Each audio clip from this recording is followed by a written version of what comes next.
catastrophic problems. They're all really horrific problems. My sense of what the problems are hasn't changed at all. My sense of the dire emergency and the temporal urgency of addressing them has increased. Pretty clearly, we're not psychologically prepared for the changes that we face. We can't afford to be crybabies anymore. We can't afford to sit around wringing our hands. We have a very big to-do list. We face an array of problems. They're all equally severe. The assumption that if we get one thing right or one part of this right, that we're just going to keep on going ahead being a hyper-complex society, I think is erroneous. Personally, I don't think that this is the end of the world or the end of the human race. I think it's the end of a certain phase of history. I think we need a time out from technology. We're all obviously worried about the water shortage. Three of us seem to think that was really pressing, urgent, and scary. The other three also saw something else in the problems. When everything really goes down, one of the things you're going to be looking at is a global economic collapse.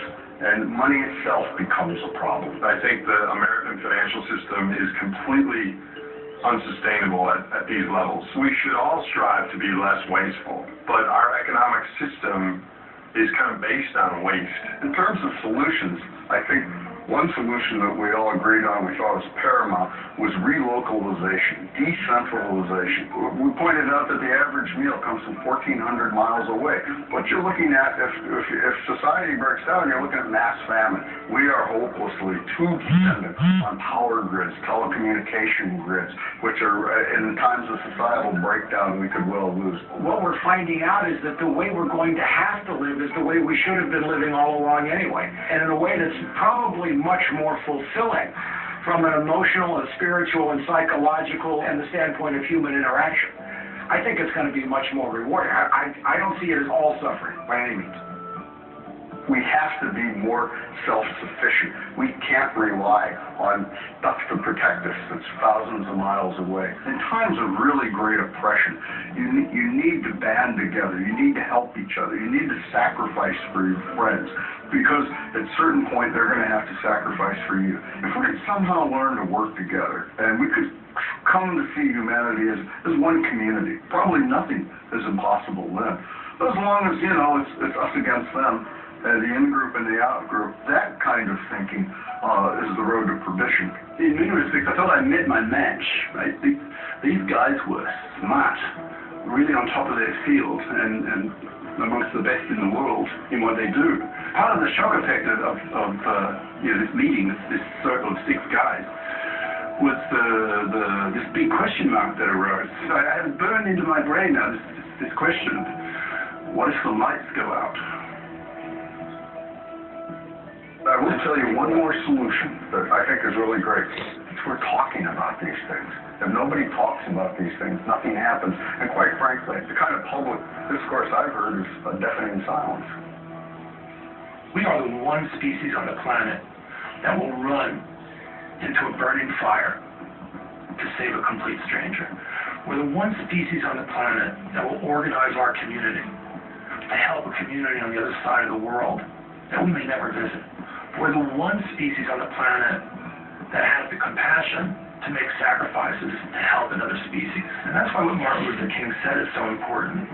The arc of the universe is long, but it tends towards justice. Humans are a compassionate, caring species, and ultimately, I believe we end up taking care of each other.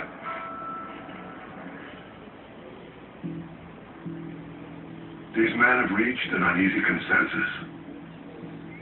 Most feel a water crisis and economic instability are imminent threats to America. All agree peak oil and overpopulation also represent serious problems.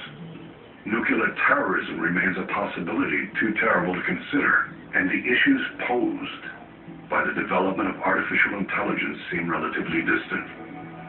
It has been said that a generation which ignores history has no past and no future. Now, it is up to us to decide, will we sit by and watch as they watched in Rome, as they watched in Mesopotamia, as they watched time and time again, as everything we have built, all we have achieved, disappears into the mist of history. 2,500 years ago, escalation Aeschylus said in the Agamemnon, looking back on the Trojan War, which was a stupid, foolish undertaking, done largely out of pride, and he doubted that the human race was really capable of rational solutions to serious problems. In terms of how humanity learns and how they grow, Aeschylus said, we learn nothing save through suffering. The pain of wisdom falls drop by drop upon the heart in sleep. Against our will comes wisdom. The grace of the gods is forced on us. The gods have to hammer us to pieces before we learn anything and before we change. And I gotta tell you, I hope to hell that Aeschylus is wrong.